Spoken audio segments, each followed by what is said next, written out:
Assalamualaikum warahmatullahi wabarakatuh. Melanjutkan di ayat yang ke-116 surat Al-Baqarah. A'udzu billahi minasyaitonir rajim. Bismillahirrahmanirrahim. Ini ya.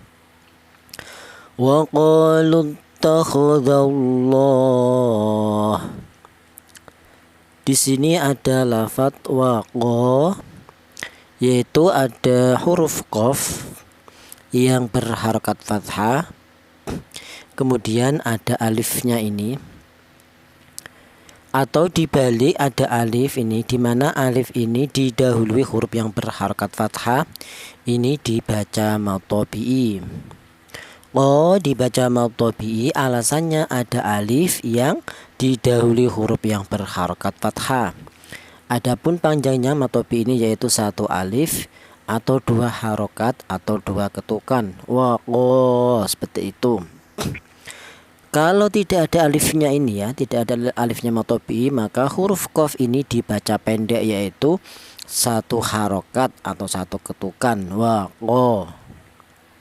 berhubung ada alifnya ini matobi yaitu berfungsi untuk memanjangkan bacaan, maka huruf qaf yang berharokat fathah ini dipanjangkan yaitu dua harokat atau dua ketukan. Waqo, seperti itu. Kemudian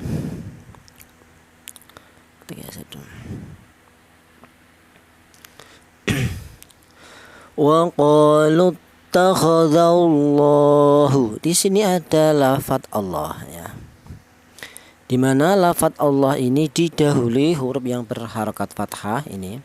Ini lafadz Allah yang didahului huruf yang berharokat fathah. Ini dibaca tafkhim atau dibaca tebal ya. Cara bacanya tafkhim itu seperti ini ya.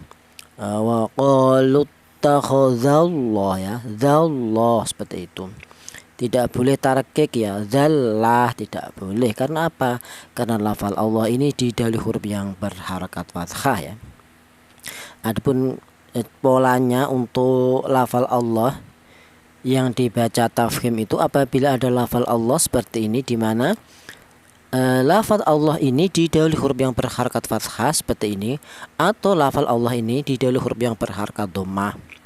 Jadi setiap ada lafal Allah yang didahului huruf yang berharokat dhammah atau lafal Allah yang didahului huruf yang berharokat fathah, itu lafal Allah itu dibaca tebal atau dibaca tafkhim. Seperti contoh wajhullahi, seperti itu. Tidak boleh tarkik, wajhullahi tidak boleh ya. Ini juga ya, ittakhadallah tidak boleh, ittakhadallahu tidak boleh.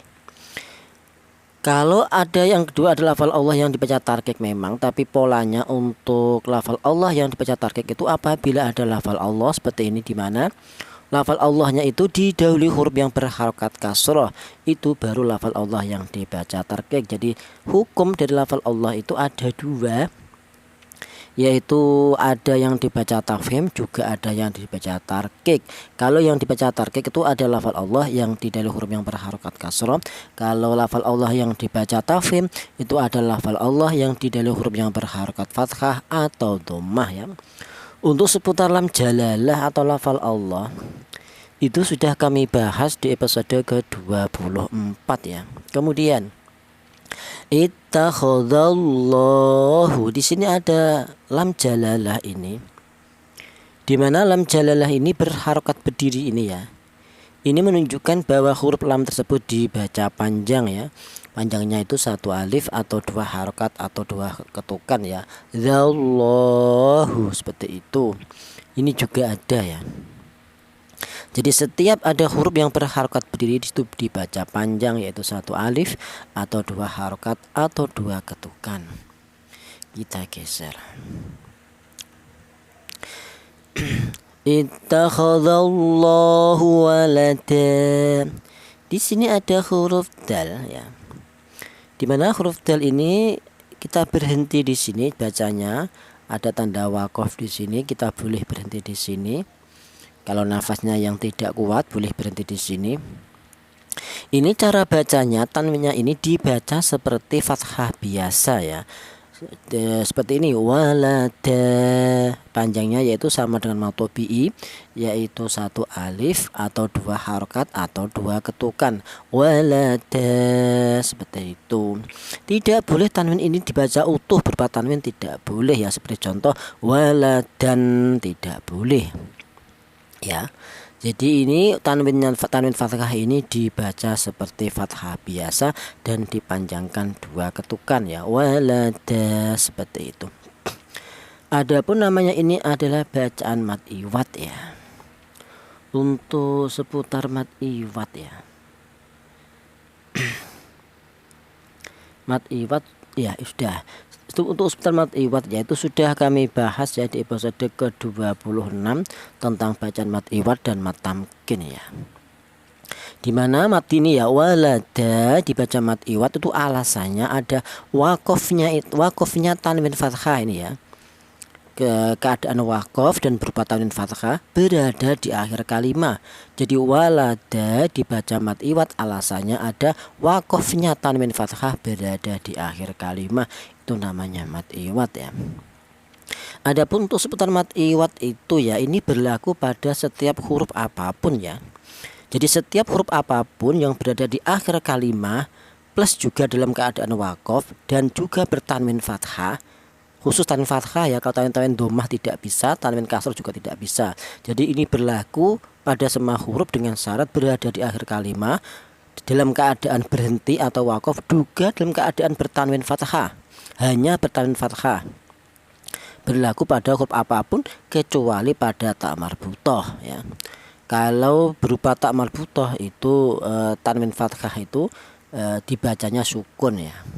Jadi saya ulang, itu berlakunya pada bacaan mad iwad itu berlaku pada setiap huruf apapun yang memenuhi syarat. Di antara syarat itu harus berada di akhir kalimat dan harus bertanwin fathah dan selain huruf ta marbuthoh. Kalau ta maftuhah masih sama dibaca mad iwad ya. Kemudian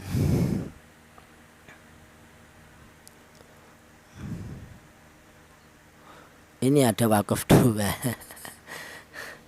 Tanda wakof gitu, tanda wakof ya. Itu kalau kita berhenti di sini bacaan mad iwad alasnya wakofnya tanwin fathah berada di akhir kalimat. Sedangkan ini kalau kita wasol di sini ya, kalau bagi untuk yang nafasnya kuat, tanda wakof berupa huruf lam ini dan sebagainya kita langsung ya. Kalau nafasnya kuat, walada subhana di situ seperti itu. Walada su yaitu ada tanwin, di mana tanwin ini berjumpa dengan huruf sin ini dibaca ikhfa. Apa artinya ikhfa? Ikhfa itu artinya samar.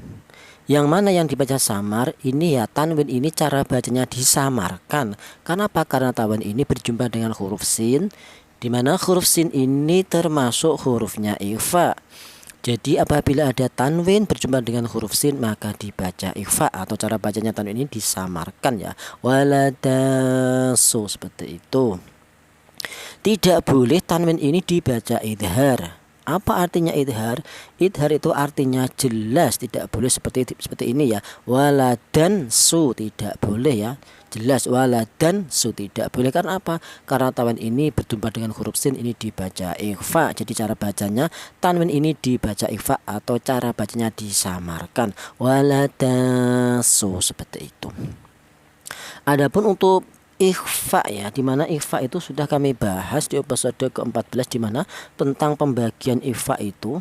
Yang di episode 14 itu dimana ikhfa itu ada 3 macam, yaitu ada ikhfa a'la atau ikhfa akrob, yang nomor 2 ada ikhfa adna atau ikhfa aba'ad, yang nomor 3 ada ikhfa awsat ya. Untuk contoh kali ini berupa ikhfa awsat, dimana untuk yang pertama ya tentang ikhfa. Yang pertama ikhfa itu ada namanya tadi ikhfa a'la, artinya a'la itu ikhfa itu artinya samar ya. Sekali lagi ikhfa itu artinya samar. Cuman di dalam ikhfa itu ada bacaan samarnya, juga ada bacaan dengung, itu ikhfa. Lah bacaan samar dan dengung itu dibagi 3, ada namanya ikhfa a'la atau ikhfa akrob, yaitu artinya a'la itu tinggi. Tinggi yang bagaimana? Tinggi dipandang dari segi tingkat kesamarannya lebih tinggi dibanding dengungnya ya. Jadi tadi saya ulang, jadi ifa itu mengandung dua bacaan, yaitu ada dengung juga ada samar, itu ifa. Nah untuk yang ifa a'la itu yang lebih tinggi itu adalah tingkat kesamarannya dibanding dengungnya, itu artinya ifa a'la, yaitu samarnya lebih dominan daripada dengungnya, itu ifa a'la. Yaitu hurufnya to, delta apabila ada tanwin atau nun mati bila berjumpa dengan huruf to, delta maka dibaca ifa, yaitu ifanya ifa a'la, yaitu bunyi vokalnya NN ya. Atau dikatakan ifa a'la itu nama lain itu ifa akrob, yaitu artinya akrob itu ifa yang dekat. Akrob itu dekat. Dekat yang bagaimana? Dekat dipandang dari segi makhorijul hurufnya, yaitu apabila ada non mati, di mana huruf non itu keluarnya huruf berasal dari ujung lidah menyentuh langit-langit mulut, kemudian berjumpa dengan huruf to, delta itu berada di ujung lidah menyentuh pangkal gigi seri atas. Dari langit-langit mulut huruf nun ke pangkal gigi seri atas huruf to, delta itu sangat berdekatan sekali, sangat dekat sekali, itu dinamakan ifa akrob ya. Kemudian yang kedua itu namanya ada ifa adna atau ifa abad ya. Dikatakan ifa adna itu artinya rendah, tingkat kesamarannya rendah, itu kebalikannya ifa a'la tadi, kebalikannya ya. Jadi adna itu ifanya lebih rendah, justru yang lebih dominan adalah dengungnya, yang lebih banyak adalah dengungnya, yaitu ifa adna artinya dengung lebih dominan daripada samarnya. Ini untuk ifa adna, yaitu hurufnya qaf dan kaf. Bunyi vokalnya ng. Jadi apabila ada tanwin atau non mati bila berjumpa dengan dua huruf yaitu huruf qaf dan kaf, maka ifanya ini adalah ifa adna, yaitu bunyi vokalnya ng, yaitu dengungnya lebih dominan daripada samarnya. Ini ifa adna.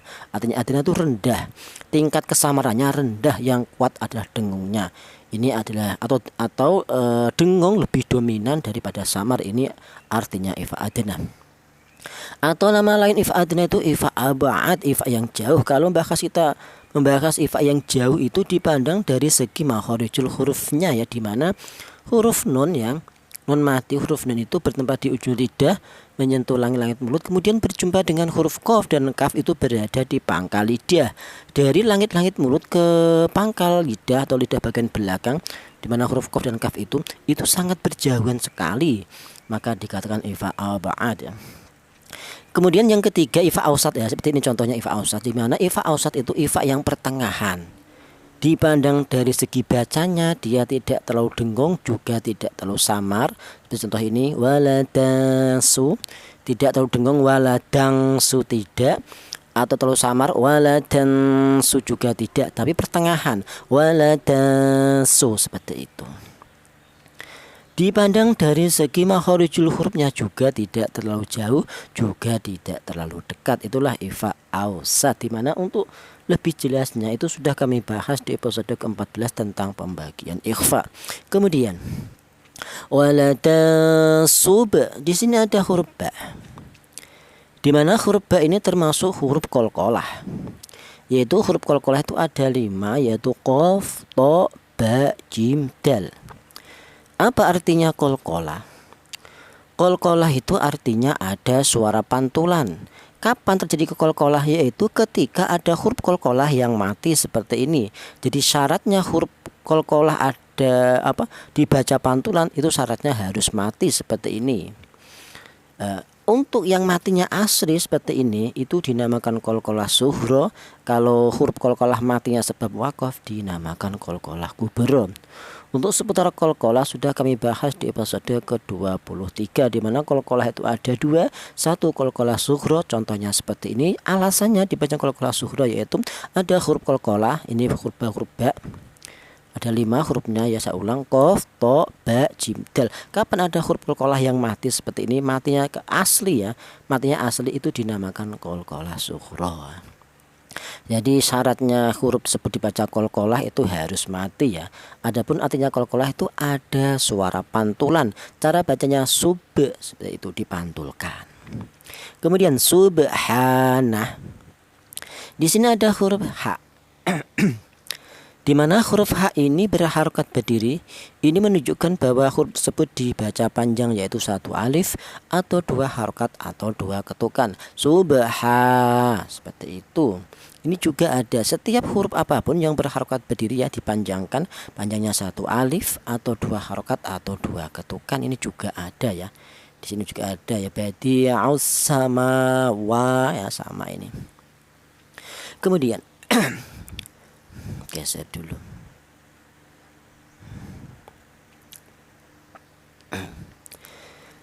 Ballahu ma fis samawati. Di sini ada balla, yaitu ada lam mati. Di mana lam mati ini berjumpa dengan huruf lam, ini dibaca idgham mithli. Apa artinya idgham? Idgham itu memasukkan huruf awal, huruf lam yang pertama ini dimasukkan ke huruf yang nomor 2 ini sehingga menjadi satu huruf yang bertasdid. Ini definisi idgham. Atau makna yang lain, idgham itu menyatu, bahwa cara bacanya langsung huruf lam ini yang pertama langsung menyatu atau bergabung langsung ke huruf lam yang nomor 2, bala, seperti itu. Tidak boleh dibaca idhar. Apa artinya idhar? Idhar itu artinya jelas, tidak boleh dibaca seperti ini, bala, tidak boleh. Karena apa? Karena ini dibaca idgham, yaitu cara bacanya langsung lam yang pertama yang mati ini langsung masuk ke huruf lam yang nomor 2. Itu namanya idgham bala, seperti itu. Adapun namanya misli ya, idgham misli. Misli itu artinya sama, di mana ada dua huruf yang sama yang depan mati ya. Ini lam mati berjumpa dengan lam. Pokoknya ada dua huruf yang sama. Dal mati berjumpa dengan dal, tak mati berjumpa dengan tak. Pokoknya kaidahnya idgham misli itu kapan ada dua huruf yang sama seperti ini, yang depan mati syaratnya, maka dibaca idgham misli. Untuk seputar idgham mithli itu sudah kami bahas di episode ke-33. Adapun nadhumnya idgham kulli sakinin qad wajaba fi mithlihi ka qawlihi idzahaba. Saya ulang, bala dibaca idgham mithli, asalnya ada lam mati berjumpa dengan huruf lam. Kemudian ballahuma, di sini ada hu ya, lahu, yaitu di sini ada huruf ha. Di mana huruf H ini berharokat dhammah yang kebalik seperti ini. Ini menunjukkan bahwa huruf H tersebut dibaca panjang ya. Jadi setiap ada huruf H di mana ada setiap huruf yang berharokat dhammah kebalik, ini menunjukkan bahwa huruf tersebut dibaca panjang, yaitu satu alif atau dua harokat atau dua ketukan. Lahuma, seperti itu. Adapun namanya ini, tajudnya itu namanya adalah masalah qasirah. Di mana masalah itu sudah kami bahas di episode ke-25, di mana masalah itu ada dua. Satu namanya masalah qasirah, contohnya seperti ini, lahuma. Untuk polanya masalah qasirah ini dibaca masalah qasirah, alasannya yaitu setelah hak dhamir, ini hak dhamir ya. Setelah hak dhamir tidak berupa huruf hamzah. Itu polanya masalah qasirah. Sementara yang masalah tawilah, alasannya setelah dhamir berjumpa dengan hamzah. Jadi ini khusus hak dhamir ya. Hak dhamir itu kata ganti, bahwa ini menunjukkan arti dia laki-laki satu. Kalau haknya bukan dhamir, hak balungan kalimat, tidak dikatakan masalah. Jadi terjadinya masalah baik yang tawilah atau yang qasirah itu terbuat dari hak dhamir ya. Hak dhamir pun khusus, yaitu khusus berlaku pada hak dhamir yang mufrad mudzakkar ghaib itu saja. Selebihnya tidak ada, baik dhamir yang walaupun mufrad tapi muannas tidak bisa. Apalagi di tasniyah atau jamak mudzakkar atau muannas tidak bisa. Jadi saya ulang, terjadinya masalah itu hanya berlaku pada hak dhamir yang mufrad mudzakkar ghaib. Kemudian lahuma ya, ma di sini ada huruf mim, di mana huruf mim ini berharakat fathah, kemudian ada alifnya ini, atau dibalik ada alif ini, di mana alif ini didahului huruf yang berharakat fathah. Ini dibaca tabi'i, yaitu panjangnya satu alif atau dua harakat atau dua ketukan, ma, seperti itu. Tes dulu. Ballahu ma fis samawati. Di sini ada sebuah kalimat lafal as-samawati, yaitu di mana kalimat ini diawali alif lam, ini alif lam ya. Setiap ada kalimah yang diawali alif lam, di situ mengandung dua hukum bacaan tajwid. Ini juga ada alif lam ya, wal ardi. Yang pertama namanya idgham samsiyah. Seperti contoh ini fis samawati. Jadi asa dibaca idgham samsiyah, alasannya ada alif lam berjumpa dengan huruf sin. Kemudian yang kedua ini wal ardi, ini wal a dibaca idhar qamariyah. Untuk yang idhar qamariyah ini contohnya ini yaitu alasannya dibaca idhar qamariyah itu ada alif lam berjumpa dengan hamzah, di mana huruf hamzah ini masuk dalam hurufnya idhar qamariyah, sementara huruf sin ini masuk dalam hurufnya idgham samsiyah. Untuk seputar idhar qamariyah dan idgham samsiyah itu sudah kami bahas di episode ke-6 ya. Dimana untuk polanya yang lebih mudah apakah itu masuk dikatakan idgham samsiyah, apakah idhar qamariyah, yaitu polanya untuk yang idgham samsiyah yaitu polanya setelah alif lam, ini alif lam yaitu berjumpa dengan huruf yang bertasdid. Ini untuk pola yang idgham samsiyah. Sementara yang untuk idhar qamariyah seperti ini yaitu setelah alif lam tidak berjumpa dengan huruf yang bertasdid. Adapun kaidahnya yang untuk yang idgham samsiyah ini ya, kapan ada alif lam berjumpa dengan huruf 14 yang terdapat dalam nadham tifthum masil rahman tafus dzifdani am da'su adhonni yursyari falil karam. Untuk yang idhar qamariyah kaidahnya kapan ada alif lam berjumpa dengan huruf 14 juga yang terdapat dalam nadham fi abghi hajjaka wa khaf aqimah. Kemudian fis samawati, di sini ada huruf mem dan wawu ini sama-sama berharokat berdiri. Ini menunjukkan bahwa huruf mem dan huruf wawu ini dibaca panjang, yaitu panjangnya satu alif atau dua harokat atau dua ketukan. Fis samawati seperti itu. Kemudian di sini ada lafal wal ard, ada kalimah lagi di mana kalimah ini diawali alif lam. Jadi dibahas yaitu ada alif lam ini berjumpa dengan hamzah. Ini dibaca idhar qamariyah. Jadi wal a dibaca idhar qamariyah, adalah alasannya ada alif dan lam atau ada al berjumpa dengan hamzah, di mana hamzah ini termasuk hurufnya idhar qamariyah. Kemudian wal a, di sini ada huruf ra, di mana huruf ra ini didahului huruf yang berharokat fathah. Ini cara bacanya ra tersebut dibaca tafkhim ya, atau dibaca tebal, di mana cara bacanya wal a ya, seperti itu. Jangan wal ar tapi wal ab seperti itu.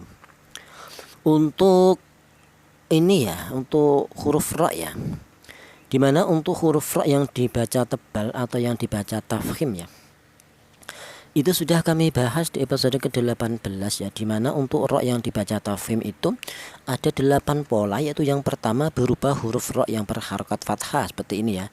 Jadi jika ada huruf ra berharokat fathah, itu cara bacanya ra itu dibaca tebal ya, ra seperti itu, menggunakan lidah bagian belakang diangkat ke atas.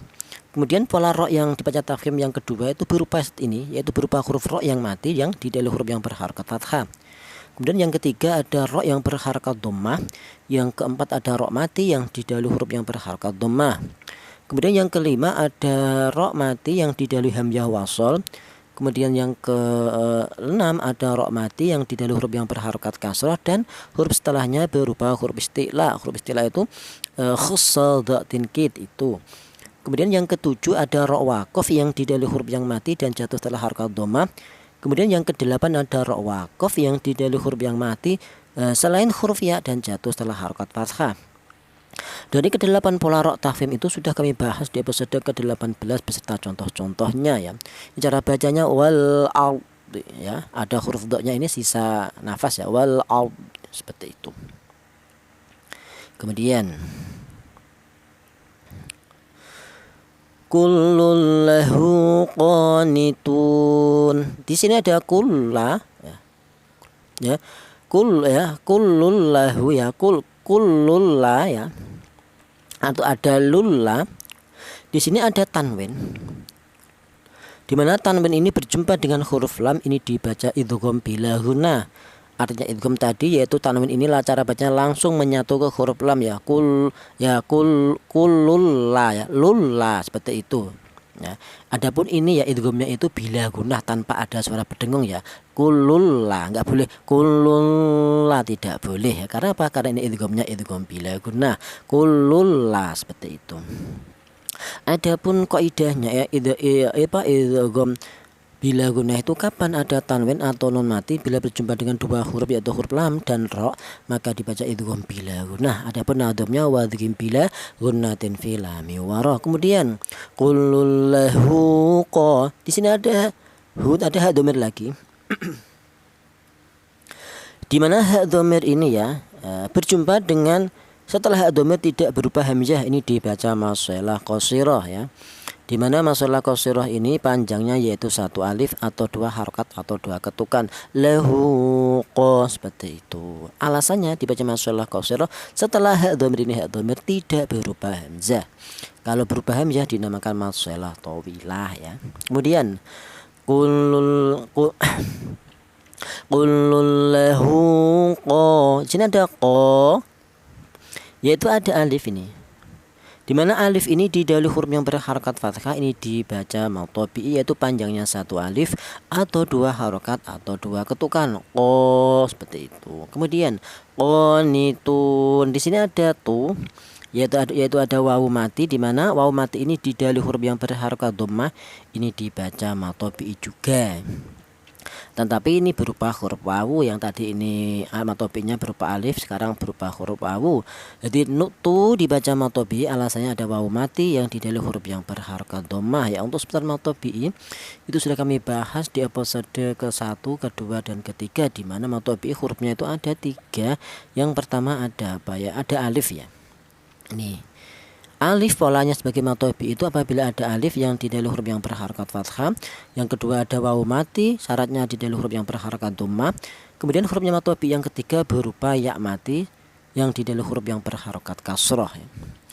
Qanitun tu dibaca matobi, alasannya ada wawu mati yang di dalam huruf yang berharakat dhammah. Kemudian matobi ini berjumpa dengan huruf nun, di mana huruf nun ini berada di akhir ayat atau waktu wakaf. Di sini kita berhenti di sini, maka huruf nun yang berharakat fathah ini harus disukunkan atau harus mati. Karena apa? Karena wakaf. Maka yang terjadi ini ada matobi berjumpa dengan huruf yang diwakafkan ini, maka menjadi hukum yaitu menjadi mat arid li sukun. Jadi tun dibaca mat arid li sukun, alasannya ada matobi berjumpa dengan huruf yang diwakafkan. Jadi mat arid li sukun itu terbuat dari matobi dulu ya. Ini matobinya baru berubah dengan huruf yang diwakafkan. Setiap mat apapun, bukan ini saja, baik mat wajib mutasil, baik atau mat jaiz munfasil, mat iwat, mat tamkin, mat badal, masalah yang tawilah, yang qasirah, mat lazim, yang kilmi, yang harfi, ya mukhafaf atau yang mutsaqal, mat badal, semuanya itu terbuat dari matobi dulu ya. Adapun nadhamnya mat al-sukun wa iyakun qad arada sukun waqfan fa'aridan kanasta'in. Kemudian kita bahas makharijul hurufnya. Yang pertama huruf wawu ya, di mana huruf wawu ini keluarnya huruf berasal dari kedua bibir ya. Wa ya. Wawi waw waw wani waw naminal muni mawi waw wani waw. Keluarnya huruf wawu ini berasal dari kedua bibir yang renggang ya. Karena apa? Karena huruf yang keluar dari huruf yang keluar dari kedua bibir itu ada 3 huruf, yaitu huruf wawu, huruf mim dan huruf ba. Mana huruf ba? Tapi dibedakan, untuk huruf wawu yaitu dihasilkan dari kedua bibir yang renggang, sementara huruf mim dan huruf ba itu dihasilkan dari kedua bibir yang rapat ya. Saya ulang, huruf wawu ini keluarnya huruf berasal dari kedua bibir yang renggang. Kemudian huruf qaf. Untuk seputar makharijul huruf yang masih bingung itu sudah kami bahas di episode ke-12 dan 13. Di situ langsung kita perlihatkan videonya tempat-tempatnya ya. Untuk huruf qaf ini keluarnya huruf berasal dari pangkal lidah ya. Pangkal lidah itu lidah bagian belakang, di mana pangkal lidah itu ditempati 2 huruf, yaitu huruf qaf ini dan huruf kaf ini ya. Oh ya.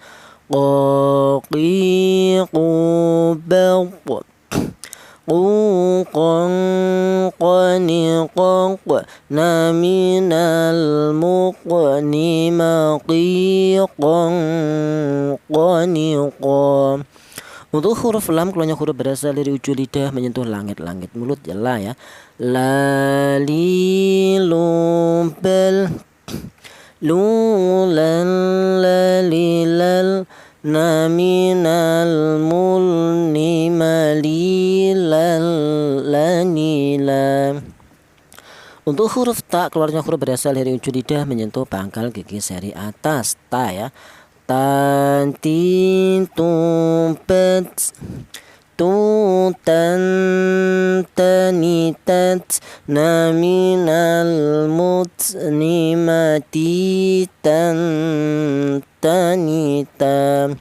Untuk huruf kha, huruf kha ini keluarnya huruf berasal dari tenggorokan bagian atas, di mana tenggorokan bagian atas itu ditempati dua huruf, yaitu huruf kha dan huruf ghin ya. Kha ya.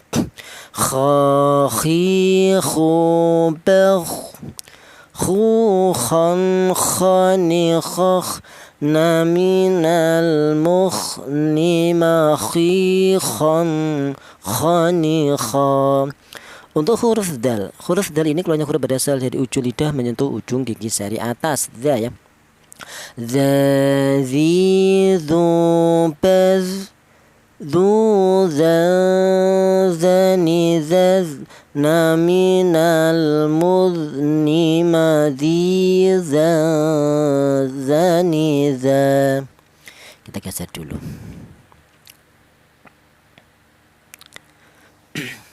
Kemudian huruf lam keluarnya huruf berasal dari ujung lidah menyentuh langit-langit mulut, tadi sudah. Huruf h ini keluarnya huruf berasal dari pangkal tenggorokan ya. Pangkal tenggorokan itu tenggorokan bagian bawah, yaitu ditempati dua huruf, yaitu huruf h dan huruf hamzah ini ya. Ha hi hu bam hu han hani ha naminal muh nimahihan haniha. Untuk huruf wawu tadi sudah, keluarnya huruf berasal dari kedua bibir yang renggang wa. Huruf lam juga sudah, keluarnya huruf berasal dari ujung lidah menyentuh langit-langit mulut. Huruf dal belum ya. Huruf dal ini keluarnya huruf berasal dari ujung lidah menyentuh pangkal gigi seri atas da ya.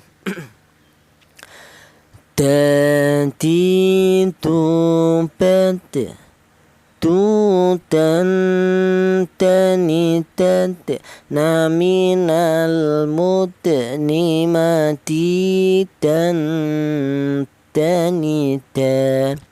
Untuk huruf sin keluarnya huruf berasal dari ujung lidah menyentuh pangkal gigi seri bawah sa ya. Sa si su bes su sa ni sas naminal musnimasi sanisa. Ini ifanya ifa ausat ya, masih sanisa seperti itu. Kemudian huruf ba ini keluarnya huruf berasal dari kedua bibir yang rapat ya. Kita bilang ba itu bibir kita baik atas atau bawah rapat dulu ba ya. Ba bi bu ba ba bum bam bani bam naminal mubni ma bi bam bani bam. Kemudian huruf H ini keluarnya huruf berasal dari tengah tenggorokan ya, di mana tenggorokan itu bagian tengah ditempati dua huruf, yaitu huruf H dan huruf Ain ini ya. H ya. Ya. Ha hi hu bah hu han hani ha naminal muh nimahi han hani ha.